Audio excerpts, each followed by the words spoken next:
Welcome to the Social Work Rants podcast, providing a platform for social workers to share their stories. The podcast covers a wide range of topics, including mental health, social justice, policy, and the day to day realities of the profession. Season 10 will continue to focus on the intersectionality of mental health and finances. Hope you enjoy. Hello, social workers, mental health professionals, and change agents. Welcome to another episode of season 10 of the Social Work Rants podcast. I'm your host, Bas Moreno. Saludos a todos. Greetings, everybody. Thank you for tuning in, tapping in wherever you are watching or listening to this podcast. Appreciate all the love and support. Continue to follow the podcast on Instagram at the Social Work Rants podcast. That is all one word. On Twitter, X, whatever Elon decides to go, Social Work Rants.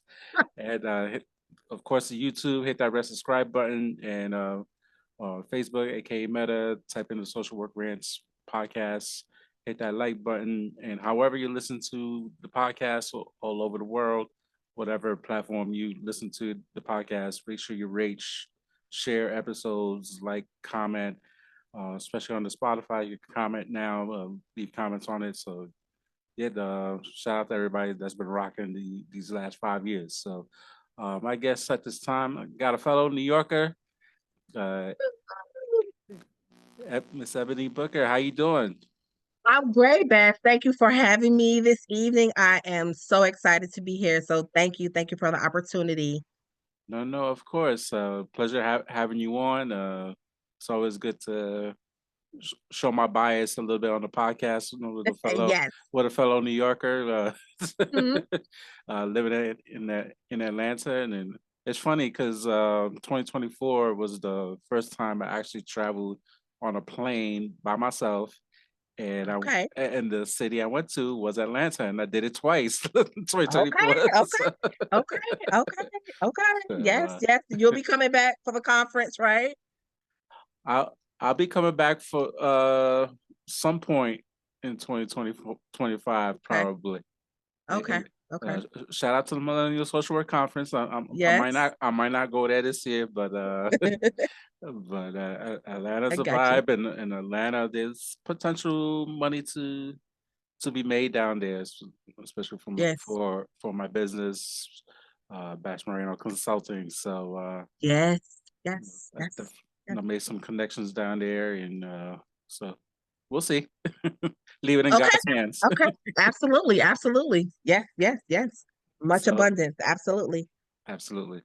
For or maybe the uh shout out to Earn Your Leisure. Maybe depending who they have in Invest Fest this year, Mm-hmm. I might Mm-hmm. go there for that. Yes.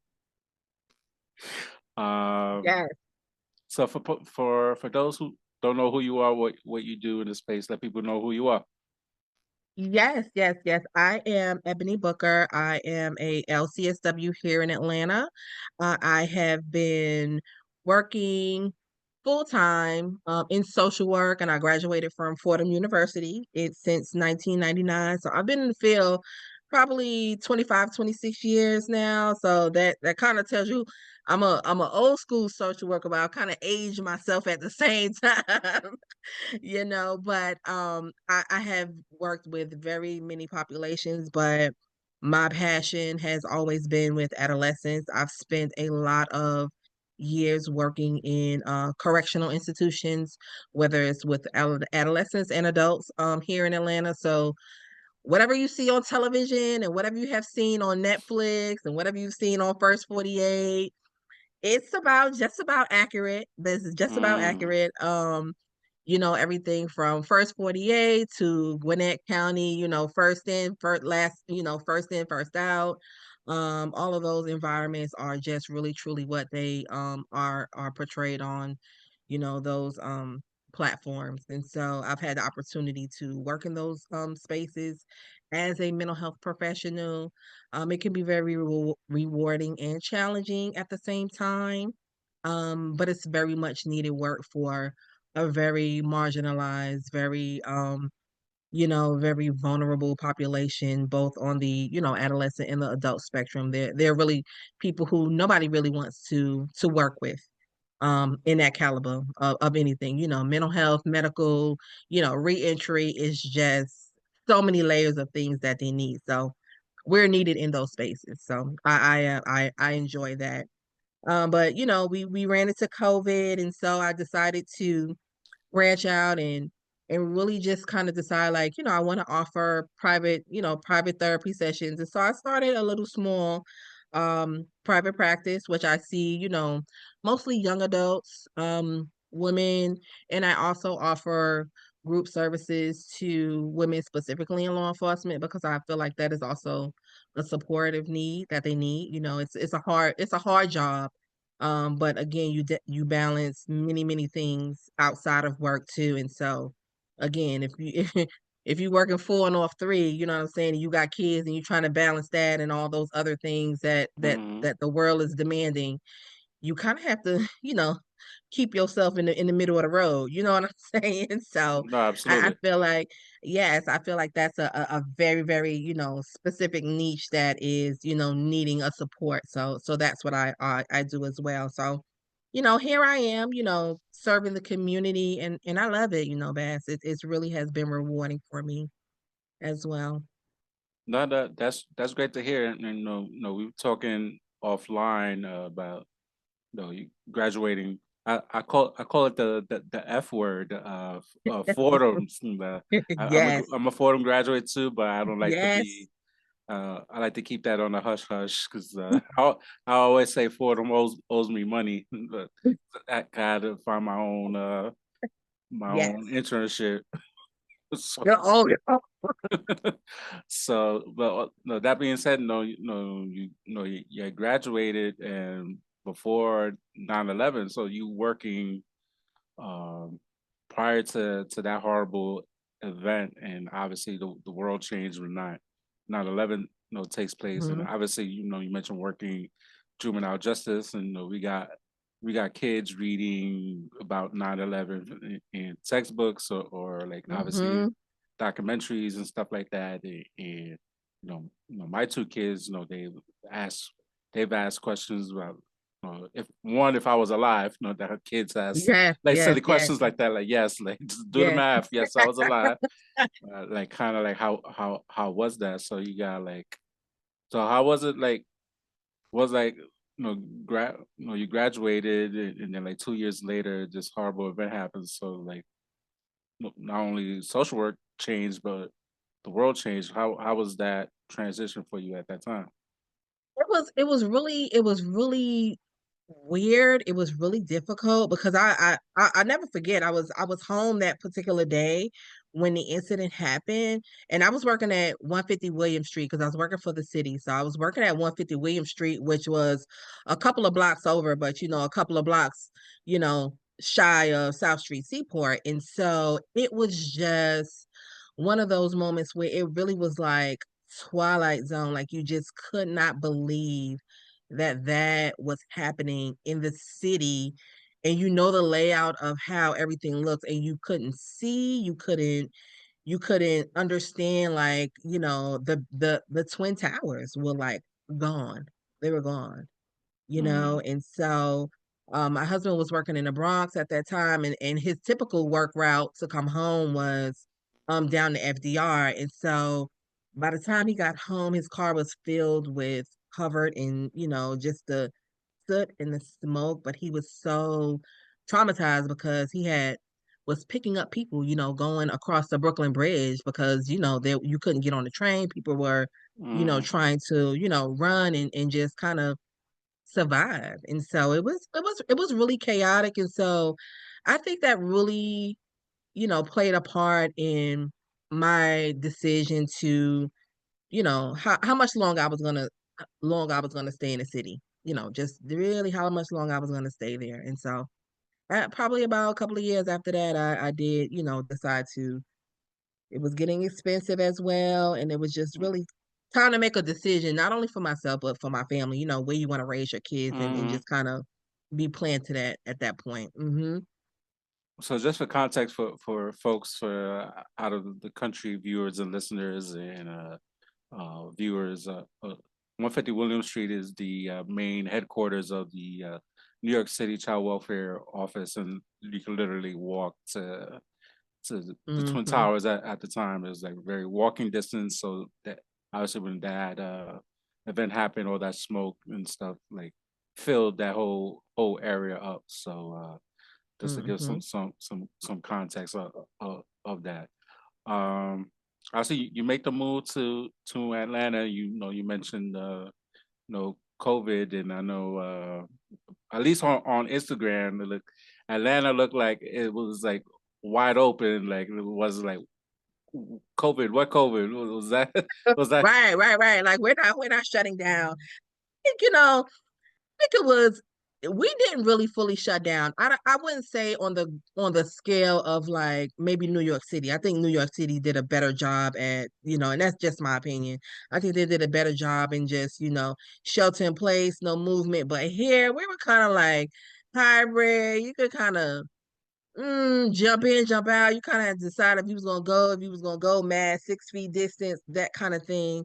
As far as work, because again, I was working for, and I don't work for them anymore, so I can, I can share to the extent that I feel.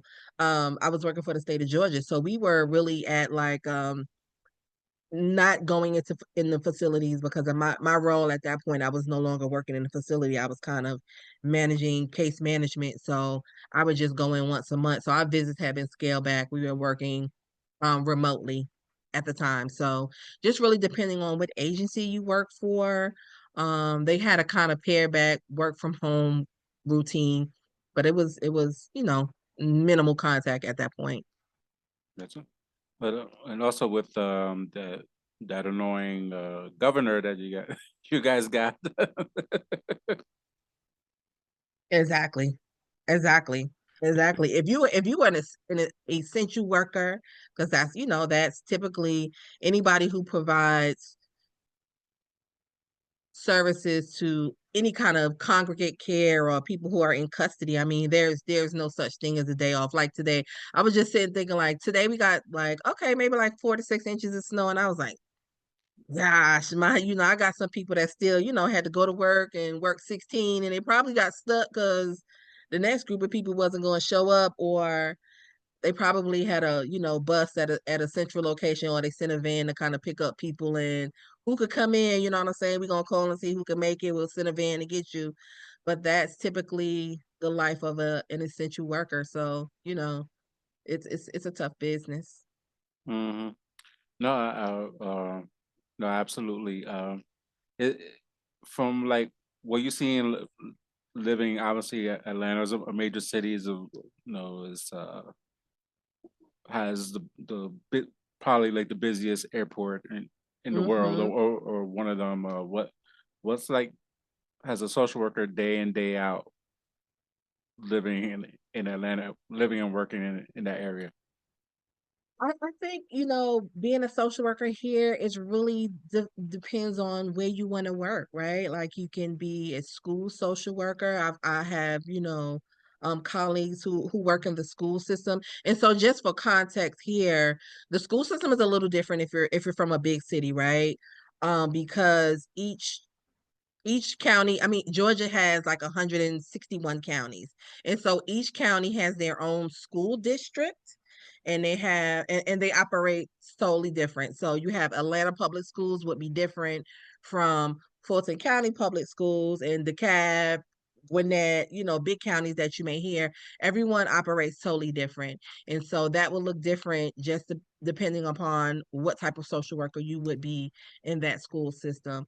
We still have hospital settings here. You could be an independent private practice, a lot of iffy wraparound services, services that are provided to families in the home, correctional institutions.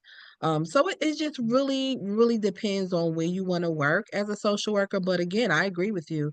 There's a lot of money to be made if that is your goal. You can have a private practice. You will stay busy. You will stay full. There is a need depending on what age group you're willing to serve. Even hospice, it's still a need there as well. So Mm. it's very fruitful.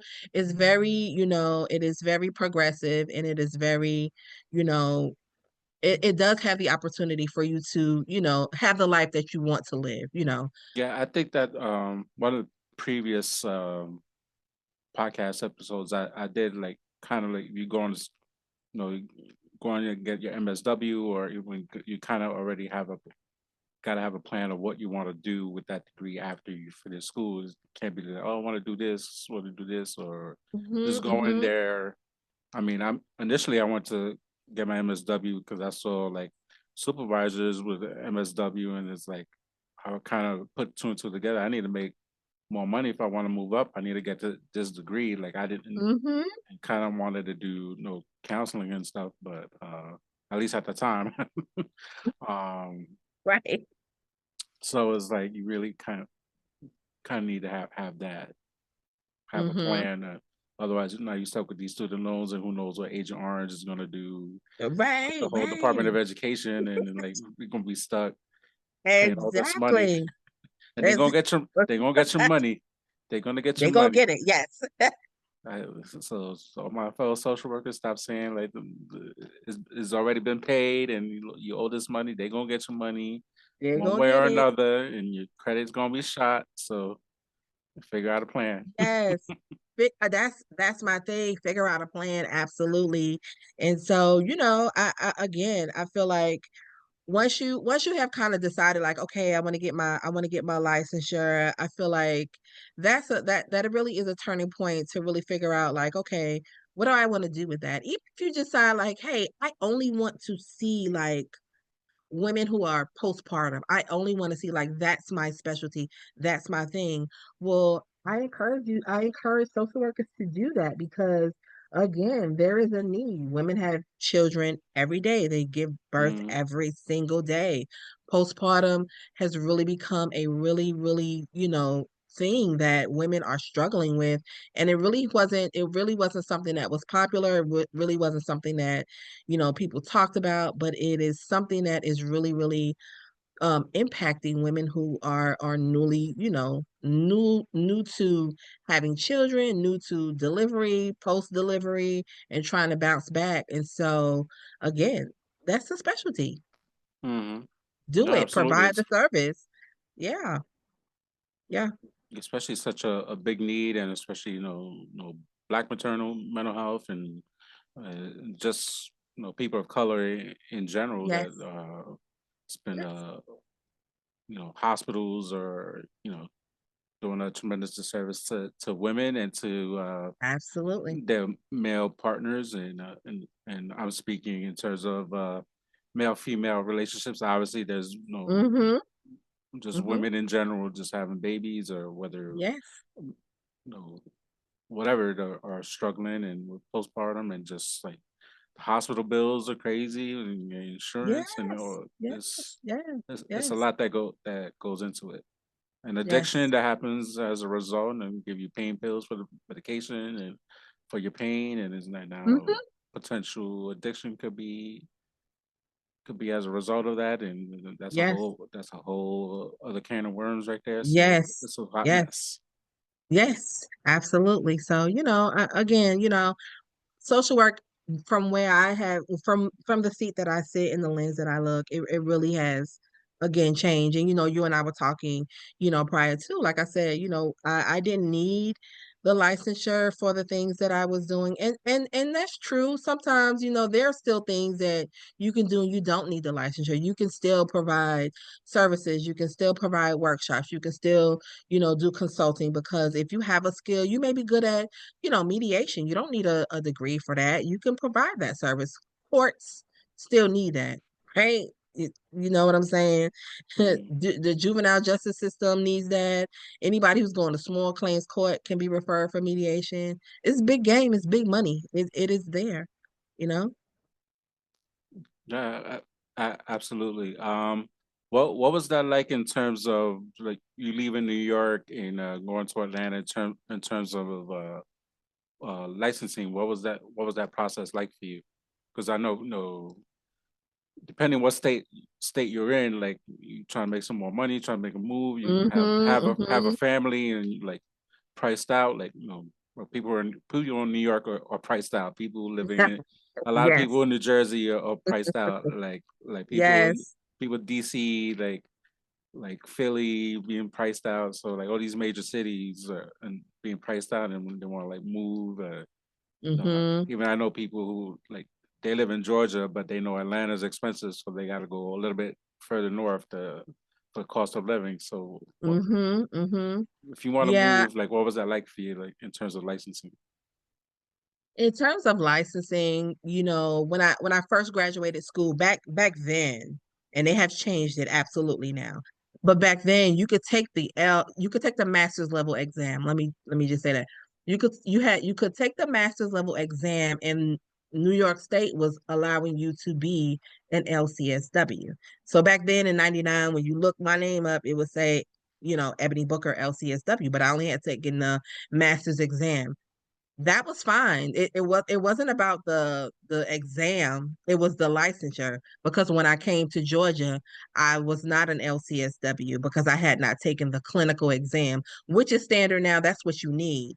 And so there was only reciprocity to be an LMSW here in Georgia, which that is the standard licensure. It was correct. I was only, just fresh out of school, so it was appropriate. And so again, there were still things that you could not do. You couldn't make any clinical diagnosis. You couldn't, bill for any kind of insurance. And that's probably the biggest difference between the two if you needed it. But at that point in my career, I didn't need it. But fast forward now, I think again, social work has advanced so much, and that is really a license that if you want to provide any kind of clinical practice and you're in a specific kind of setting, most employers want you to have that, and it is a billable licensure. You're working as an independent practitioner, but it was a smooth transition for me then. I would say now it would be, it would be much difficult. I think the price of living wasn't as um im I impacted by inflation as it is now. Houses were not as expensive as it is now. I built my house from the ground up when I first moved here, and I sold my house in New York, and it was a even exchange. It was great, but Mm, I don't know if you could do that now, because the houses are so expensive. And again, mm. I think you're almost, depending on where you want to live at, I think you're almost priced out here as well. Oh yeah, it's getting there. I've been Mm-hmm. meeting real estate agents and just these last shoot almost 5 years now. And I know there's a tiny home community in Georgia Yes, that they're yes, doing. That yes, if I had the money, I would have had invested in it. yes. Because I met the person who was doing it. Mm-hmm. So um, yeah, people are getting people are getting priced out in Mm-hmm. the entire Mm-hmm. country. This is just Mm-hmm. the whole United States Yes. of America. Yes, yes, yes, yes. And so that's why I stress, even if you got a full-time job, if you're in a position even beyond licensure, I feel like if you have a skill that is relevant to the field, and if you have something that you can offer to, people of color that is viable and it is a need, still offer it. Still offer it. It is a necessity to both the community, and it's a necessity for us as social workers to thrive and practice. Just because we are servants to the community doesn't mean that we have to suffer, and that doesn't have to be a selfish paradigm, or it's not like money hungry driven, but you should be compensated for the things that you do. Every other profession has that mindset, and so should Hmm. we, you know. No, absolutely. I've been. It's funny because when I guess like life took a turn for me. So when I got into social work, I was always in it for for the money, and then like obviously the impact and stuff happened, afterwards, and like social work chose me, and I chose it back when I went to school. But I was always like, who hiring and how much is it? Like if it's Like, going to be yeah. it's going to be more than what I'm making at where I'm at right now, and kind of make those moves. And has always been income driven, especially. Then once I got kids, and it was like even more of a reason, like because kids are expensive and they eat and they grow and They play sports, it's like, come on. man, it's that Yeah, about yeah. sports. My goodness, they're expensive. Yes. And I mean, if we flip it back to social work, I mean, the populations that we work with are not the most glamorous. They're not the easiest part. You working with, child welfare. Okay, you already know what that exists. You working with, teenagers or adolescents that may be sex trafficked. That's a lot of trauma work. You working in corrections, you working in hospital, you working in hospice. The people that we encounter have lived 1,000 lives, and it is not the most difficult and it's not the most easiest populations. And so again, we have to find our balance, but sometimes it can look different. It changes, it Mhm. changes over time, over time. No, absolutely.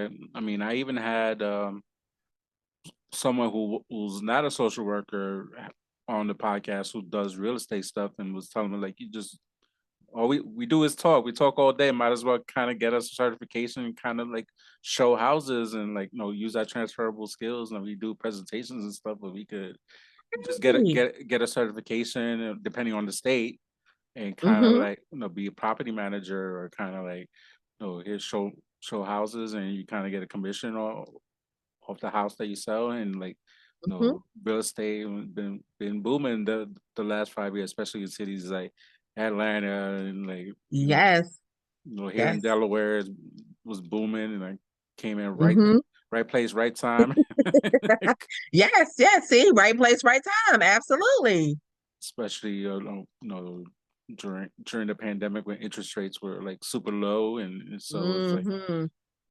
that is so it's transferable skills. Obviously I'm still myself still learning how to oh yeah I've done that like how my transferable skills can put it into practice to make some more money and then that's kind of like how we have to think about it and Yes. there's money to be made. It might not be necessarily in social work. I always say social work's Yes, yes. not gonna make us wealthy, but we could use our social work skills to kind of I, I make I money. agree.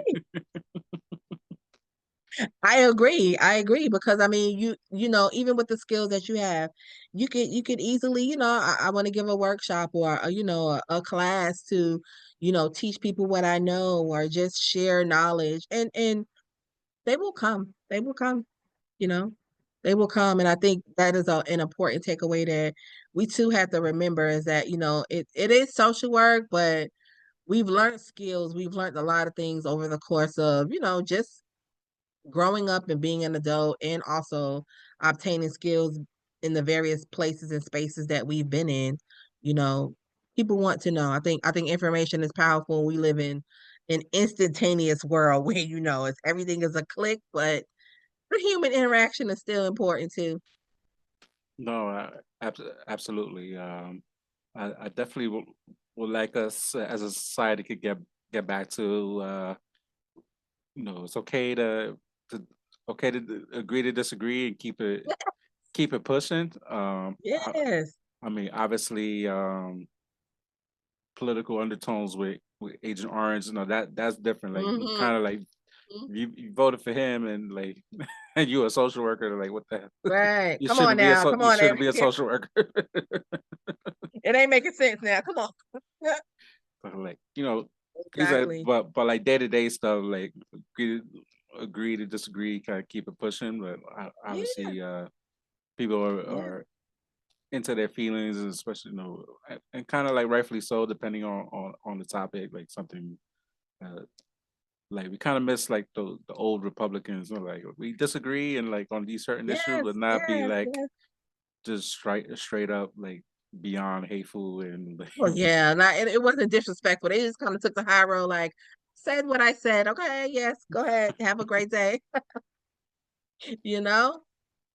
So oh, I don't know, but I feel like social work has been a staple of everything in the community, and I don't see it turning down for no reason. I feel like People coming out of school now have it's a totally, they're light speeds ahead of, both where you and I kind of Mm, went to school and came out from. And there's so many options, that they have at their, disposal that again, the world is their oyster. There's a lot of things that they can do in the field for sure. You could just do content. You don't have to work at nobody's job, yeah, You yeah, really can. it's a lot of a lot of things definitely like the knowledge I have right now, like back then, and I definitely would have saved myself a lot of aches and pains, and the wear and tear on the Seriously. body, and What? What? I'm talking about, ancient Stone Age Flintstone, writing case notes and doing treatment plans like handwritten. I Mhm. could not imagine now. Couldn't imagine. I couldn't imagine. Writing goals by hand and What? and I notes didn't even know what a by hand. smart goal was. What? By hand on a Boy, piece of paper. Got I'm a telling whole you, I mean, got like a whole stack of progress notes, or your yeah, caseload, give it to your supervisor and a paper yes, clip. yes. Right. Put it in the chart. Everything went in the chart. You put the Yeah. hole punch at the top. It was very, very antiquated, very Flintstone era. I mean, you got Chat GPT now, just is like cleaning the board with everything. So again, I say light speed ahead because, you know, it has totally evolved. I'm still learning, so Yeah, I think a lot of us are still learning and trying to change with the times and just like, but it's like so much that's happening so fast and like I literally like on my phone I saw like this a new app or there's always a new app. There's always oh like a new yes, website that you could do yes, like five things in like two, 2 minutes and it's like save you like hours of your time. It was like yes, yes, it's yes, it's crazy. yeah, yeah, yeah. So, So go ahead. what are any goals for 2025? Oh, I do. I have a couple. Last year I did some workshops on just how to get your private practice up and running. Like, what are some of the top takeaways that must be in place to kind of get it up and running, get your business, get on insurance panels because that can be very cumbersome. People pay other people to do it. That's fine, but you don't have to if you have the time.